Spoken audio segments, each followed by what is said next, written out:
जय हिंद दोस्तों, एक बार फिर से आप सभी का स्वागत है आपके अपने चैनल खाकी टाक में। मैं हूं आपका दोस्त, आपका भाई अनुज सिंह, लेकर आया हूं आपके लिए एक और इन्फॉर्मेटिव वीडियो। तो आज की इस वीडियो में मैं बात करूंगा सीबीटी यानी कि कंप्यूटर बेस्ड टेस्ट। लेकिन उससे पहले कुछ बातें हमारी और आपकी भी हो जाएं। पिछले 7 दिनों से इस चैनल पर कोई भी वीडियो नहीं आई। उसका सबसे बड़ा रीज़न था इलेक्शन ड्यूटी, और जो दूसरा रीज़न था वो था मेरी बीमारी। काफ़ी दिनों से बीमार था, लेकिन इन 7-8 दिनों में मैंने आपको बहुत मिस किया और बस यही सोचता था कि जल्दी से जल्दी ठीक हो जाऊं और आपसे कनेक्ट हो सकूं। आपने मुझे मिस किया कि नहीं, इसके बारे में मुझे कमेंट करके ज़रूर बताइएगा, ठीक है। चलिए तो अब आते हैं टॉपिक पर। टॉपिक है सीबीटी यानी कि कंप्यूटर बेस्ड टेस्ट। आज जितने भी एग्ज़ाम हमारे हो रहे हैं वो सारे कंप्यूटर बेस्ड हो रहे हैं। तो ऐसे में 2024 में बहुत सारे नियम बदल गए हैं। कैसे हमारा एग्ज़ाम होने वाला है, क्या पैटर्न होगा, क्या क्या गलतियां लोगों ने की हैं एग्ज़ाम देते समय जिससे कि उनका एग्ज़ाम खराब हुआ और फाइनल सिलेक्शन उनका नहीं हो सका। आप वो गलतियां नहीं करेंगे। छोटी छोटी आपको बातें बताऊंगा जिनकी वजह से लोग गलतियां करके बाहर हो गए हैं। उम्मीद है आप ऐसी गलतियों को नहीं दोहराएंगे, ठीक है। तो बिना टाइम वेस्ट किए सबसे पहले चलते हैं अपने कंप्यूटर स्क्रीन पर और स्टेप बाय स्टेप आपको समझाते हैं कि आपको क्या क्या प्रोसीजर फॉलो करना है सीबीटी के लिए, जिससे कि आपका सिलेक्शन रुक ना सके। सबसे पहले जब आप एग्जामिनेशन हॉल में एंटर करेंगे तो कुछ इस तरीके का सीटिंग प्लान आपको देखने को मिलेगा, या हो सकता है कि यहाँ का लेआउट ऐसा हो या ऐसा भी हो सकता है। अलग अलग कोचिंग सेंटर्स में अलग अलग आपको लेआउट देखने को मिलेंगे। कैंडिडेट जब हॉल में एंटर करेगा तो सबसे पहले उसको उसके रोल नंबर के अकॉर्डिंग बैठाया जाएगा और एक सेपरेट कंप्यूटर सिस्टम दिया जाएगा। जब आप सिस्टम ओपन करेंगे तो कुछ इस तरीके की विंडो आपको देखने को मिलेगी। विंडो में सबसे ऊपर आपको अपना यूज़र नेम और नीचे पासवर्ड फिल करना होता है। यूज़र नेम में आपका रजिस्ट्रेशन नंबर या हो सकता है कि आपका रोल नंबर हो, वहीं पासवर्ड में आपका नेम या आपकी डेट ऑफ बर्थ हो सकती है। वो वहाँ पर आपको बता दिया जाएगा कि आपको यूज़र नेम और पासवर्ड में क्या फिल करना है। फिल करने के बाद जब आप आगे बढ़ेंगे तो सबसे पहले जो आपकी विंडो खुलकर आएगी वो कुछ इस तरीके की रहेगी। यहाँ आप देख सकते हैं आरपीएफ कांस्टेबल के लिए आपका रहेगा। दाहिने साइड में ये जो देख रहे हैं आप, यहाँ आपका नेम रहेगा। जैसे मेरा नाम अनुज है, अनुज सिंह, तो यहाँ पर अनुज लिखा है। आपका जो भी नाम रहेगा यहाँ लिखा रहेगा। फिर इसके बाद कुछ इंस्ट्रक्शंस आपको दिए रहेंगे, वो बहुत ही आपको सावधानी पूर्वक पढ़ने होंगे। जैसे कि पहला जो दिया गया है कि the question plated display on the right side to screen will show the status of each question using one of the following symbols. मतलब कि जो आपको क्वेश्चन दिए गए हैं उनके इस तरीके के सिंबल आएंगे। पहला जो है एक ब्लैंक बॉक्स है, इसमें लिखा है you have not visited the question yet, मतलब कि आपने अभी तक इस क्वेश्चन पर विजिट नहीं किया है। नीचे आप देखेंगे एक रेड हाफ सर्कल बनी हुई है, इसमें लिखा हुआ है you have not answered the question, मतलब कि आपने अभी तक इस क्वेश्चन का आंसर अभी तक नहीं दिया है। वहीं नीचे आप देखेंगे तो आपका ये ग्रीन हाफ सर्कल है, इसमें लिखा है you have answered the question, मतलब कि आपने इस क्वेश्चन का आंसर दे दिया है। नीचे जब देखेंगे तो आपको एक पर्पल कलर का डॉट मिलेगा, इसमें लिखा है you have not answered the question but have mark the question for review, मतलब कि आपने इसका आंसर अभी तक नहीं दिया है लेकिन इस क्वेश्चन को आपने रिव्यू के लिए डाल दिया है। आगे इसका सारा प्रोसेस मैं समझाऊंगा कि ऐसा क्यों होता है और ये इतने ऑप्शन क्यों दिए जाते हैं आपको। बहुत ही आपको जब मैं बताऊंगा तो समझ में आएगा कि ये बहुत ही ज़रूरी था जो ऐसा किया गया, ठीक है। नीचे जो लिखा है you have answered the question but mark it for review, मतलब कि आपने इस क्वेश्चन का आंसर तो दे दिया है लेकिन इसको अभी भी आपने रिव्यू के लिए डाला है। जब आप नीचे स्क्रॉल डाउन करेंगे तो बहुत सारे इंस्ट्रक्शंस आपको देखने को मिलेंगे, क्या क्या है क्या क्या नहीं है। अगर आप चाहें तो इसको पूरा पढ़ लें, और अगर आप पहले से अवेयर हैं तो यहाँ पर आप सिंपली नेक्स्ट पर क्लिक कर देंगे। जैसे ही आप नेक्स्ट पर क्लिक करेंगे कुछ इस तरीके की विंडो आपके सामने खुलकर आ जाएगी। यहाँ भी आपको बताएगा कि ड्यूरेशन जो आपका रहेगा वो 90 मिनट का रहेगा। मैक्सिमम जो आपको नंबर दिए जाएंगे वो 120 नंबर का है। कुछ और इंस्ट्रक्शंस दिए गए हैं, जैसे कि the test content 3 section having 120 question, मतलब कि ये जो पूरा सेट है इसमें आपको 3 सेक्शन में डिवाइड किया गया है। जैसा कि आपको पता ही होगा कि आपका रीजनिंग होगा और मैथ होगा, जीएस होगा, जीके होगा, ठीक है। 90 मिनट आपको दिए जाएंगे इस पूरे पेपर को सॉल्व करने के लिए। और फिर इसके नीचे जो सबसे इम्पॉर्टेंट बात है वो है लैंग्वेज। लैंग्वेज आप अपने यहाँ अपने अकॉर्डिंग सेट कर सकते हैं। जैसे कि अभी ये टेक्स्ट सीरीज में तो आपको बहुत ही कम लैंग्वेज दी गई है, लेकिन आपको पता है कि आप अपने अकॉर्डिंग लैंग्वेज चूज़ कर सकते हैं। यहाँ मैं जो मेरे व्यूअर्स हैं वो मोस्टली हिंदी भाषा के हैं, तो मैं यहाँ हिंदी सेट किए दे रहा हूँ। मैंने लैंग्वेज हिंदी सेट कर दी है। आप अपने अकॉर्डिंग जो भी आपको लैंग्वेज अच्छी लगे आप उसको सेट कर सकते हैं, जिसमें आप कंफर्ट हो एग्ज़ाम देने के लिए। डिक्लेरेशन में आप क्लिक कर देंगे, I am ready to begin, मैं इसको स्टार्ट करना चाहता हूँ। कुछ इस तरीके की आपकी नेक्स्ट जो विंडो है वो खुलकर सामने आ जाएगी। अब आपका एग्ज़ाम चालू हो गया है, ठीक। सबसे ऊपर हम कुछ समझ लेते हैं। देखिए यहाँ पे लिखा हुआ है टाइम लेफ्ट, यानी कि आपके पास 120 मिनट में कुल 1 घंटा 29 मिनट 44 सेकंड बचे हुए हैं। इतना समझ गए। दाहिने साइड में फिर आपको आपका नेम दिख जाएगा, क्या नाम है आपका। तो यहाँ आपको करना क्या होगा, एक बार चेक कर लेंगे, आप क्रॉस चेक करेंगे कि कहीं गलत तो नहीं आ गया। जो मेरा नाम है एक्चुअल वो नाम यहाँ शो कर रहा है कि नहीं कर रहा है, ठीक है। सेक्शंस आपको ऊपर सबसे पहले दिए रहेंगे। सेक्शन में अगर आप जर्नल अवेयरनेस के सेट पहले लगाना चाहते हैं तो ये लगा लीजिए। अर्थमेटिक्स के लगाना चाहते हैं तो आप सिंपली यहाँ क्लिक कर दीजिए। जनरल इंटेलिजेंस के आप क्वेश्चन पहले सॉल्व करना चाहते हैं तो यहाँ क्लिक कर देंगे। और फिर इसके बाद यहाँ से अगर आप जैसे सपोज दैट कोई क्वेश्चंस आप पढ़ रहे हैं वो आपको समझ में नहीं आ रहा, तो यहाँ से आप सिंपली उसकी लैंग्वेज भी चेंज कर कर देख सकते हैं, ठीक। फिर वो यहाँ पर इसी तरीके के आपको देखने को मिल जाएंगे इंस्ट्रक्शंस जो कि मैंने पहले बताया था। अब हम शुरुआत करते हैं सबसे पहले जर्नल अवेयरनेस से। जर्नल अवेयरनेस में मैं आपको स्टेप बाय स्टेप समझाऊंगा कि क्या क्या गलतियां अमूमन बच्चे कर देते हैं जिसकी वजह से उनका सिलेक्शन रुक जाता है।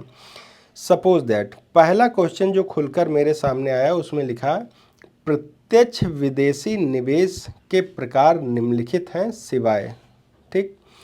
अब मैंने इसको मैं यहाँ बता नहीं रहा हूँ, सिंपली मैं आपको केवल समझाने के लिए, तो मैंने यहाँ इसका आंसर क्लिक कर दिया बी कर दिया। बी करने के बाद अब आपको श्योर है अगर कि ये क्वेश्चन मेरा बिल्कुल सही है तो आप सेव एंड नेक्स्ट पे कर दीजिए।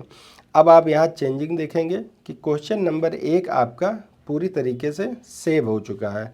अब आप यहाँ कोई भी बदलाव नहीं कर पाएंगे इस क्वेश्चन में, यहाँ बदलाव की संभावना बिल्कुल ख़त्म हो गई है। जैसे ही आप करेंगे, अब यहाँ बच्चे गलती क्या करते हैं कि वो क्लिक तो कर देते हैं फिर उसके बाद नेक्स्ट पे कर देते हैं। नेक्स्ट पे करने का मतलब आप उस क्वेश्चन से जंप कर गए हैं, तो आपको जंप नहीं करना है, आपको सेव एंड नेक्स्ट करना है। इतना समझ गए आप, सेव एंड नेक्स्ट, तभी वो आपका क्वेश्चन सेव होगा। दूसरा क्वेश्चन फिर हमारे सामने खुलकर आ गया, इसमें लिखा है सरकारिया आयोग संबंधित है। अब हम इसका सपोज दैट हमने इसको लगा दिया, इसका आंसर हमने दिया सी, लेकिन अभी हमको डाउट है, मुझे लग रहा है कि हो सकता है ये मेरा गलत हो, मेरा ये क्वेश्चन गलत है थोड़ा। अच्छा, ये चीज़ें आपको कब समझ में आएंगी, जब आप पोर्शन हल कर रहे होंगे अर्थमेटिक्स का, क्योंकि जब आप मैथ जब लगाते हैं तो बहुत सारे क्वेश्चन आप इक्वेशन पूरी सॉल्व कर लेते हैं लेकिन उसका आंसर नहीं आता है, डाउटफुल रहता है। तो आप क्या करते हैं, यहाँ पर मार्क रिव्यू एंड नेक्स्ट, मतलब कि हमने इसको आंसर तो दे दिया है लेकिन अभी हमने इसको रिव्यू के लिए डाल दिया। अब देखिए क्वेश्चन नंबर 2 पर आपका क्या हो गया, पर्पल सर्कल हो गया और उस पर राइट टिक बन गया। यानी कि आपने आंसर तो दे दिया है लेकिन अभी इसको रिव्यू में आपने डाला हुआ है। ठीक, इतना समझ गए आप। फिर आपके पास नेक्स्ट क्वेश्चन खुलकर सामने आ जाएगा। बंगाल में वर्ष डैश डैश में अकाल पड़ा था, मतलब बंगाल में किस साल में अकाल पड़ा था। ठीक, अब मैं आपको समझाता हूँ। सपोज दैट मैंने यहाँ पर इसका सॉल्व तो कर लिया, फिर वही सिचुएशन सामने आ जाती मैथ वाली कि मैंने सॉल्व तो कर लिया, या रीजनिंग वाली सॉल्व कर लिए लेकिन मेरा आंसर नहीं आया है और समय धीरे धीरे व्यतीत होता जा रहा है, समय बहुत कम हो गया है। तो अब हम क्या करते हैं, इसको हम कर देते हैं mark for review and next. 3 number question देखिए अब आपका कैसा हुआ। सिंपली आपका पर्पल सर्कल हो गया, यहाँ पर पर्पल सर्कल हो गया, यानी कि आपने इस क्वेश्चन को रिव्यू में डाला है लेकिन अभी आपने इसका आंसर नहीं दिया है।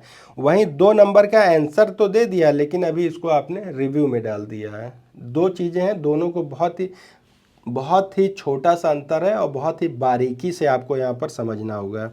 2 नंबर में आपने आंसर दे दिया लेकिन रिव्यू के लिए डाल दिया। 3 नंबर में आपने आंसर नहीं दिया है लेकिन रिव्यू के लिए इसको भी डाल दिया है। ठीक, क्लियर हो गया। फिर हमारे सामने आ गया क्वेश्चन नंबर 4, लेकिन हम 4 को सॉल्व नहीं करना चाहते हैं, यानी कि 4 हम देखना भी नहीं चाहते हैं। अब हम चाहते हैं कि हम सीधे जंप कर जाएं क्वेश्चन नंबर 11 पे। आप किसी भी क्वेश्चन पर सीधे जा सकते हैं बिना किसी हेजिटेशन के। आप सीधे 11 नंबर क्वेश्चन पर आ जाएंगे तो 4 नंबर पे आप देखेंगे कि आपका यहाँ पर रेड हाफ सर्किल बन गया, यानी कि आपने अभी तक इस क्वेश्चन का आंसर नहीं दिया है। नॉट आंसर्ड द क्वेश्चन, मतलब आपने इसका अभी तक आंसर नहीं दिया। 11 नंबर पर हम आ गए। 11 नंबर पर लिखा भारतीय संविधान के कौन से अनुच्छेद धर्म की स्वतंत्रता की गारंटी देता है। ठीक, धर्म की, अब हमने इसको लगा दिया,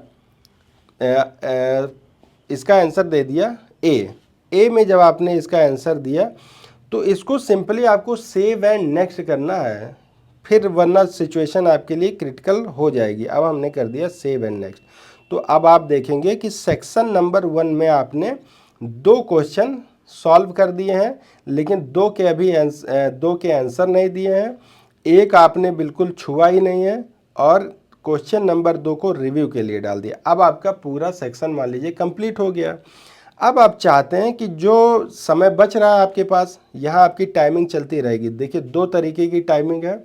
पहला ऊपर है कि कितना समय बचा हुआ आपके पास, और दूसरी जो टाइमिंग होती है वो कितना समय आपका एक्सपेंड हो गया, यानी कि 32 यहाँ पर सेकंड आपको हो गए हैं, सॉरी 32 मिनट जो भी है, यहाँ आपको दिखाता रहेगा कि इतना समय आपका हो गया है।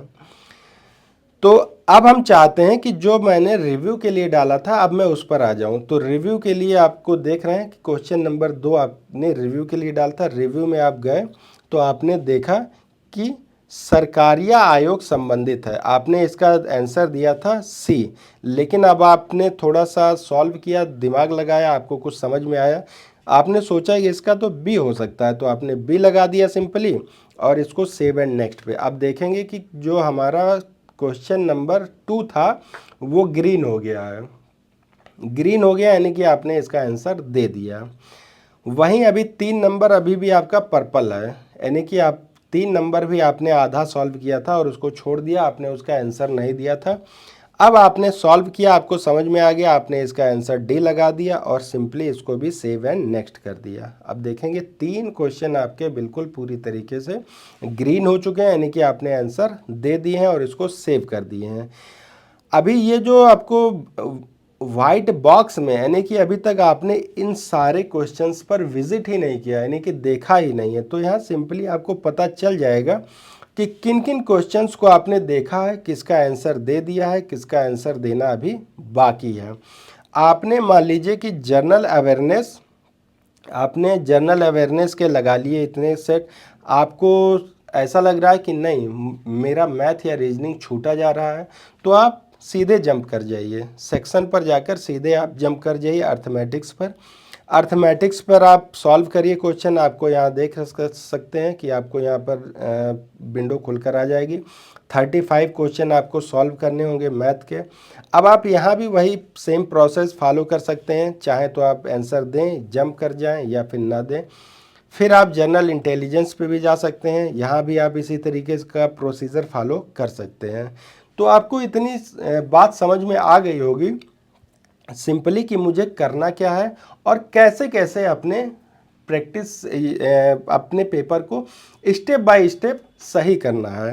ठीक, जब आप सारा पेपर अपना सॉल्व कर चुके हैं, देखिए सबसे बड़ी गलती बच्चे करते हैं वो यही करते हैं, सारा पेपर सॉल्व कर देते हैं और फिर वो वहीं छोड़कर चले आते हैं। उनको ऐसा लगता है कि नहीं, अब तो मैंने सारा आंसर दे दिया है, ये ऑनलाइन है तो ऑटोमेटिक सेव हो जाएगा, यहीं मैं छोड़ दूंगा। लेकिन ऐसा नहीं होता है।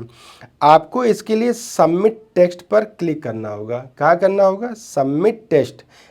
अब आपका यहाँ पे अभी तो आप टेस्ट सीरीज दे रहे हैं तो सबमिट टेस्ट आ रहा है, लेकिन वहाँ आप एग्ज़ाम देंगे तो सबमिट एग्ज़ाम करके आएगा। तो आप सबमिट एग्ज़ाम पर क्लिक कर देंगे।